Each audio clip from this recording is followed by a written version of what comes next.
Good morning Dhanya. Good morning Sinuji. ഈ Taliban ഭരിക്കുന്ന പ്രദേശങ്ങളെല്ലാം സ്ത്രീകൾ അനുഭവിക്കുന്ന ആ ബുദ്ധിമുട്ടുകൾ വളരെ ചർച്ചയായിട്ടുള്ളതാണ്. അപ്പോൾ ഈ അടുത്ത നാളിൽ താലിബാൻ സർക്കാർ പ്രതിനിധി അഫ്ഗാനിസ്ഥാനിലെ നടത്തിയൊരു വെളിപ്പെടുത്തലുണ്ട്. അവിടെ സ്ത്രീകൾക്ക്, കുട്ടികൾക്ക് ക്ലാസ് റൂമിലിരുന്ന് പഠിക്കാനൊന്നും അനുവാദമില്ല എന്നുള്ളത് ഏറെ ചർച്ചയായ വിമർശനങ്ങൾ ഏറ്റപ്പോഴാണ് പറഞ്ഞു അതെല്ലാം അവർ പരിഹരിച്ചുകൊണ്ടിരിക്കുകയാണ് എന്ന് പറഞ്ഞിട്ടുണ്ടായിരുന്നു. ഒരു BBC കൊടുത്തൊരു ഇൻ്റർവ്യൂവിൽ പറഞ്ഞിട്ടുണ്ടായിരുന്നു. ഒരു ഹംദുള്ള ഫിത്രത്ത് എന്ന് പറയുന്ന ഒരു പ്രതിനിധി പറഞ്ഞിരുന്നു. പക്ഷേ അതിന് ശേഷം BBC അവിടെ നടത്തിയ ഒരു റിപ്പോർട്ടിങ്ങിലുണ്ടായിരുന്നു. ആ വീഡിയോയിൽ പറയുന്നത് അവിടെ ഉള്ള സ്ത്രീകൾ ഇപ്പോഴും വളരെയധികം കഷ്ടത അനുഭവിക്കുന്നുണ്ട് എന്നാണ്. അവരുടെ അഫ്ഗാനിസ്ഥാനിൽ അവർ അധികാരം പുനഃസ്ഥാപിച്ച് 2 വർഷം കഴിഞ്ഞപ്പോൾ ഇവരുടെ നിയമങ്ങളെല്ലാം ഒന്നുകൂടി പരിഷ്കരിച്ചായിരുന്നു.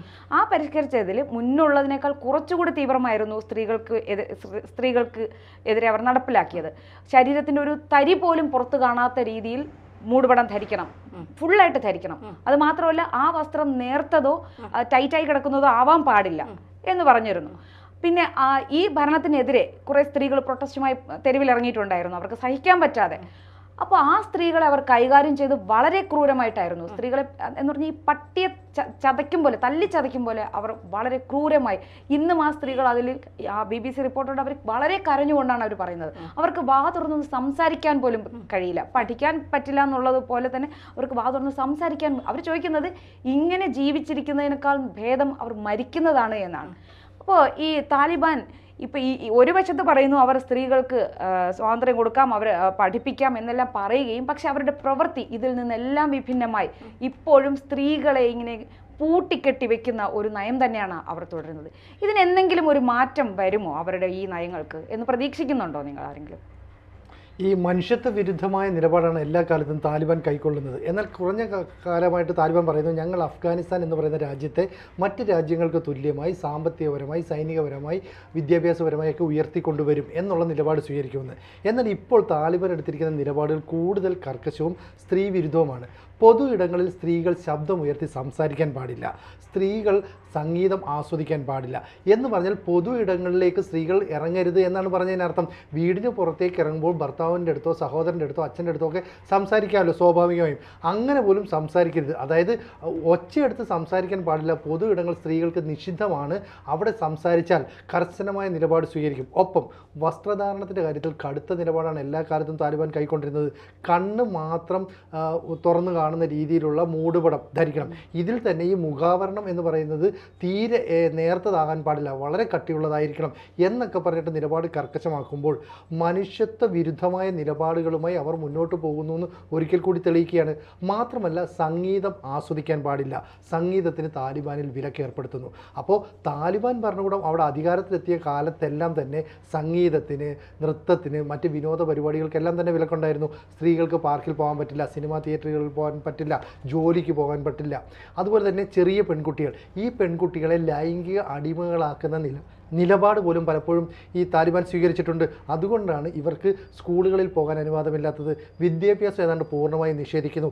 അപ്പോൾ താലിബാൻ എല്ലാ കാലത്തും ഈ മനുഷ്യൻ്റെ സഹജമായ അല്ലെങ്കിൽ അവന് സ്വതന്ത്രമായിട്ട് എന്തൊക്കെ ചെയ്യാൻ അനുവാദമുണ്ടോ അതെല്ലാം തന്നെ സ്ത്രീകൾക്ക് നിഷേധിക്കുന്നു. അപ്പോൾ പുരുഷനെ സ്ത്രീയെ രണ്ടായി കാണുന്ന നിലപാടിൽ നിന്ന് ഇന്നും താലിബാൻ മാറിയിട്ടില്ല എന്നാണ് മനസ്സിലാക്കാൻ കഴിയുന്നത്, അല്ലേ? അതെ, തീർച്ചയായിട്ടും. അതായത് ഈ അഫ്ഗാൻ സംസ്കാരത്തിനും ഇസ്ലാം മത നിയമങ്ങൾക്കും അനുസൃതമായി മാത്രമേ അവിടുത്തെ സ്ത്രീകൾ ജീവിക്കാൻ പാടുള്ളൂ എന്നാണ് താലിബാൻ പറയുന്നത്. അതായത് അഫ്ഗാനിസ്ഥാനിൽ താലിബാൻ പറയുന്ന ഏറ്റവും പ്രധാനപ്പെട്ട നിയമം പുരുഷനാണല്ല, സ്ത്രീ അവിടെ ഒന്നുമല്ല. പുരുഷനപ്പുറം ഒന്നിനും സ്ത്രീക്ക് അവകാശമില്ല. അതായത് ഒറ്റയ്ക്ക് സഞ്ചരിക്കാൻ സ്ത്രീക്ക് അവകാശമില്ല, ദൂര യാത്രകൾ ചെയ്യാൻ സ്ത്രീക്ക് അവകാശമില്ല, വസ്ത്രങ്ങൾ ധരിക്കാൻ, ഒരു കണ്ണ് പോലും സ്ത്രീക്ക് പുറത്ത് കാണിക്കാനുള്ള അവകാശമില്ല. 21,328 സംഗീത ഉപകരണങ്ങളാണ് ഈ അഫ്ഗാനിലെ ഈ താലിബാൻ സർക്കാർ പിടിച്ച് ഉപകരണങ്ങൾ ഇല്ലാതാക്കി കളഞ്ഞത്. മാത്രമല്ല അവിടുത്തെ പുരുഷന്മാരെ ഏകദേശം 280 പുരുഷന്മാർക്ക് താടി വളരുന്നില്ല എന്ന് പറഞ്ഞുകൊണ്ട് അവരെ സൈന്യത്തിൽ നിന്ന് പുറത്താക്കി.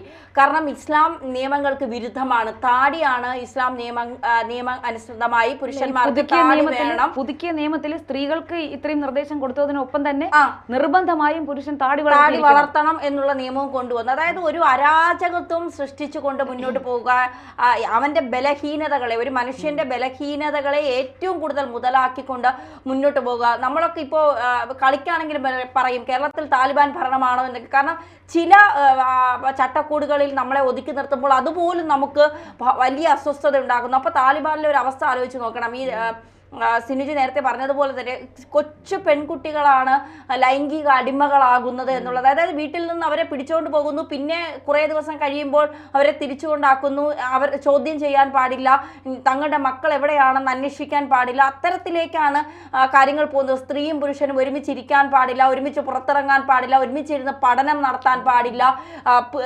സ്ത്രീക്ക് പഠനം അനുവദിക്കുന്നില്ല, വിദ്യാഭ്യാസം അനുവദിക്കുന്നില്ല, അവളെ വീടിനകത്ത് തന്നെ അടച്ചിടുന്നു. സോഷ്യൽ മീഡിയയിൽ സജീവമാകാൻ കഴിയില്ല, സോഷ്യൽ മീഡിയയിൽ സജീവമായാൽ പരസ്യമായി വെടിവെച്ച് കൊല്ലുന്ന രീതിയിലേക്ക് പോകുന്നു.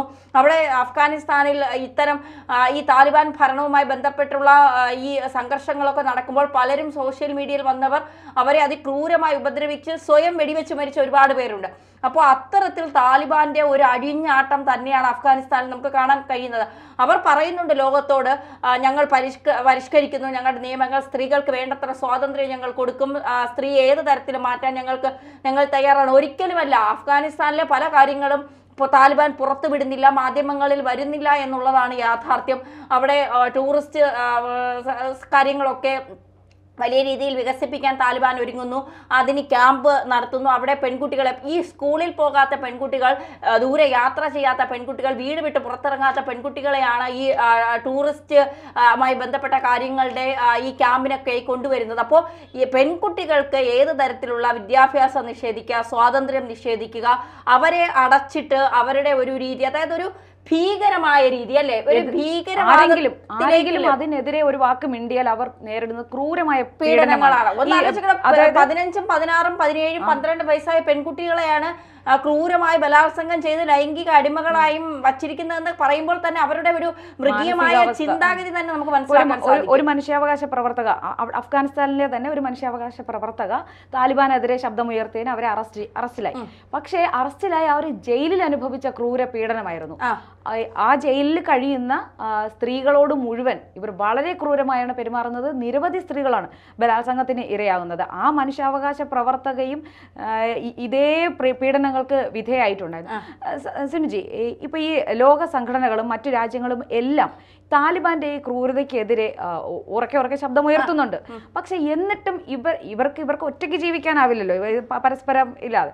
പക്ഷെ എന്നിട്ടും ഇവരിതെന്തുകൊണ്ടാണ് ഒരു കോംപ്രമൈസിന് ഇവർ ഒരു വിട്ടുവീഴ്ചയ്ക്ക് തയ്യാറാവാതെ ഇത് തന്നെ ഇപ്പോഴും തുടരുന്നത്? അതായത് UN-ന്റെ അടുത്തൊക്കെ ഇവർ പറയുന്ന ഒരു കാര്യം, ഞങ്ങൾ പഴയ താലിബാൻ അല്ല, ഞങ്ങളുടെ നിലപാട് മാറ്റിയിട്ടുണ്ട്, ഞങ്ങൾ ഈ അഫ്ഗാൻ എന്ന് പറയുന്ന സംസ്ഥാനത്തെ സാമ്പത്തികമായ ഒരു വളർച്ചയിലേക്ക് കൊണ്ടുവരാൻ വേണ്ടി ശ്രമിക്കുകയാണ്. അപ്പോൾ മതനിയമങ്ങൾ ഞങ്ങൾ അടിച്ചേൽപ്പില്ല. എക്കാലത്തും താലിബാനെതിരെയുള്ള ആരോപണം എന്ന് പറയുന്നത് മതനിയമങ്ങളാണ് അവിടുത്തെ മറ്റ് നിയമങ്ങളെക്കാൾ ഉയർന്നു നിൽക്കുന്നത്. ഇപ്പോൾ നേരത്തെ ധന്യ പറഞ്ഞതുപോലെ ഏതാണ്ട് കോടിക്കണക്കിന് രൂപയുടെ സംഗീതോപകരണങ്ങൾ കൂട്ടിയിട്ട് താലിബാൻ ഭരണകൂടം കത്തിക്കുന്നു.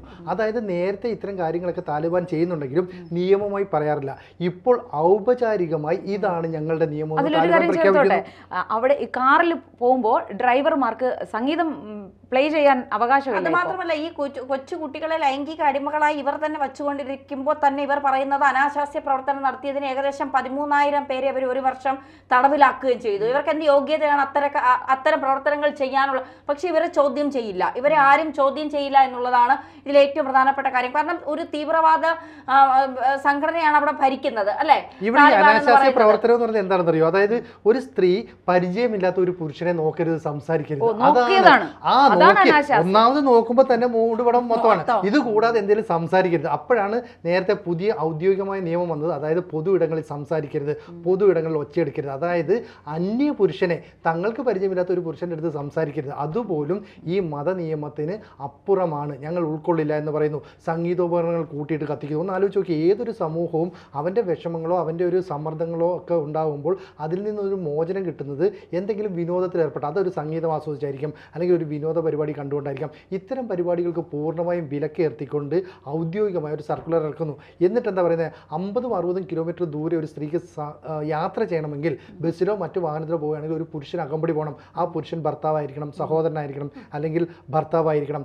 അങ്ങനെയുള്ളവരുടെ കൂടെ മാത്രമേ പോകുള്ളൂ. അപ്പോൾ പൊതു ഇടങ്ങളിൽ ശബ്ദം ഉയർത്തരുത് എന്ന് പറഞ്ഞാൽ സൂപ്പർ മാർക്കറ്റിൽ പോയി സാധനം മേടിക്കാനോ ചന്തയിൽ പോയി മീൻ മേടിക്കാനോ ഒന്നും ഭർത്താവിൻ്റെ കൂടെയോ സഹോദരൻ്റെ കൂടെയോ അച്ഛൻ്റെ കൂടെയോ ഒന്നും തന്നെ ഇനി സ്ത്രീകൾ പുറത്തേക്ക് ഇറങ്ങരുത്. അപ്പോൾ ചെറിയ കുട്ടികളെ മുതൽ ഈ അടിമത്തത്തിലേക്ക് അവർ വലിച്ചിഴക്കുകയാണ്. എന്നിട്ട് അവരുടെ ആവശ്യങ്ങൾക്ക് വേണ്ടി ഈ പറയുന്ന ഭർത്താവുള്ള സ്ത്രീകളെ അല്ലെങ്കിൽ അച്ഛനും അമ്മയും ഒക്കെ ഉള്ള വീട്ടിൽ നിന്ന് ചെറിയ പെൺകുട്ടികളെ ഇവരെയൊക്കെ പിടിച്ചുകൊണ്ട് പോകുന്നു. അവരുടെ ലൈംഗിക അടിമത്തത്തിൽ എത്ര കാലം വേണമെങ്കിലും പാർപ്പിക്കുന്നു. ഇതിനെ ചോദ്യം ചെയ്യാൻ പറ്റുന്നില്ല. ചോദ്യം ചെയ്യുന്നവരെ തോക്കുകൊണ്ടാണ് ഇവർ നേരിടുന്നത്. ഇതാണ് ലോകത്തിന് മുന്നിൽ ഇവർ നൽകുന്ന സന്ദേശം. ഇതുകൊണ്ടാണ് ലോകമെമ്പാടും പറയുന്നത് താലിബാൻ ഭരണകൂടം എന്ന്. അപ്പോൾ സ്ത്രീകളെ തുടർച്ചയായി ആക്രമിക്കുന്ന ആ നിയമത്തിലേക്ക് ഔദ്യോഗികമായി താലിബാൻ എത്തുന്നു. ഇനി ഇതിനെന്തെങ്കിലും മാറ്റങ്ങൾ ഉണ്ടാകുമോ അല്ലെങ്കിൽ എന്തെങ്കിലും മാറ്റങ്ങൾ വരുത്തുമോ എന്നൊക്കെ ഉള്ളത്, അല്ലെങ്കിൽ അതിനുള്ള അധികാരം UN-നാണ്. അത് സംഭവിക്കുമോ എന്നുള്ളത് നമുക്ക് ഞാൻ ഒരു കാര്യം കൂടി ഇതിൻ്റെ കൂടെ കൂട്ടിച്ചേർത്തോട്ടെ. ഇപ്പം ഇത് അഫ്ഗാനിസ്ഥാനിലെ താലിബാൻ ഭരണത്തിന് കീഴിൽ സ്ത്രീകൾ അനുഭവിക്കുന്നതാണ്. അപ്പം ഞാൻ ഓർക്കുന്നത് എൻ്റെ ഒരു സുഹൃത്ത് എന്നോട് പങ്കുവെച്ചതാണ്. മലപ്പുറത്ത് ഉള്ള ഒരു സംഭവമാണ്. അപ്പോൾ അവരുടെ കുടുംബകാര്യങ്ങൾ വെറുതെ ഞാനിങ്ങനെ ചോദിക്കാം, നമ്മളിങ്ങനെ കേട്ടറിവല്ലേ ഉള്ളൂ സ്ത്രീകൾ ഇത്ര. അപ്പം ഞാൻ ചോദിക്കും എൻ്റെ സുഹൃത്തുക്കളോട്. അപ്പോൾ പറഞ്ഞാണ് അവരുടെ ഒരു വിഭാഗത്തിൽ വീട്ടിനുള്ളിൽ തന്നെ സഹോദരനെ പോലും സഹോദരിക്ക് നേരെ നോക്കാൻ അനുവാദമില്ലാത്ത കുടുംബങ്ങളുണ്ട് ചില വിഭാഗങ്ങളിൽ. അപ്പോൾ അത് താലിബാനിലാണെങ്കിൽ അതിൻ്റെ ചെറിയ ചെറിയ വേർഷനുകൾ നമ്മുടെ നാട്ടിലും ഉണ്ട് എന്നുള്ളതാണ് അതൊരു ഓർമ്മപ്പെടുത്തലായി. അതെ, ഓർമ്മിപ്പിച്ചുകൊണ്ട് തന്നെ നമുക്ക് ഈ ചർച്ച അവസാനിപ്പിക്കാം.